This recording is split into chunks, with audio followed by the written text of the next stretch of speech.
Washtakiwa hao wamehukumiwa kifungo cha miaka 4 jela baada ya mahakama kuthibitisha makosa dhidi yao bila kuacha shaka.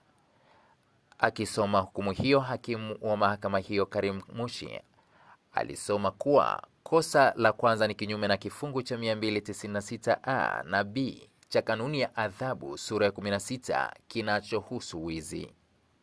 Alieleza kuwa kosa la pili ni kuvunja duka na kuiba, ambapo ni kinyume na kifungu cha 258(1) pamoja na kifungu cha 265 cha kanuni ya adhabu hiyo. Kwa mujibu wa ushahidi uliotolewa mahakamani hapo, washtakiwa hao walivunja duka la mfanyabiashara Solomon Tambaine na kuiba mali mbalimbali zenye thamani ya shilingi 724,500.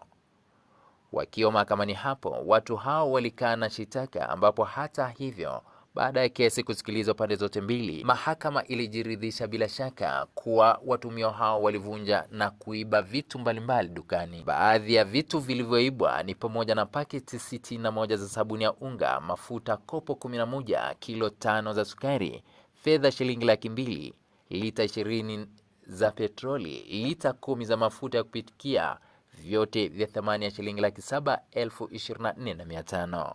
Walipotakiwa kueleza kama wanataka kuiambia mahakama kuhusu adhabu, wao waliomba mahakama iwapunguzie kwa kuwa wanategemewa na familia yao, huku mwendesha mashtaka wa serikali Jeremiah Kasanda akiomba mahakama hiyo itoe adhabu kali kwa watu hao kwa kuwa wizi umekithiri katika maeneo hayo.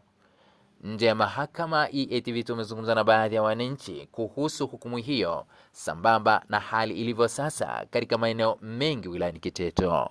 Vijana wa sasa hivi kuanzia makamo yangu kushuka au walionizidi kidogo, wengi huwa tunapenda maisha ya shortcut. Wengi huwa tunapenda kumiliki vizuri ambavyo hatunavyo na hatuna uwezo navyo.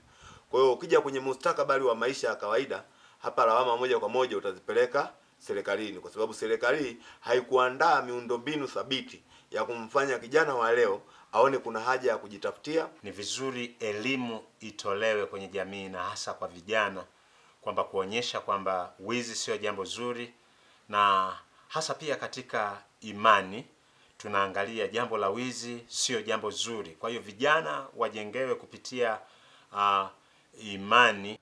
Nikiripotia EATV kutoka hapa wilayani Kiteto mkoani Manyara, mimi ni Mohamed Chumvi, askari wa mwamvuli wa EATV.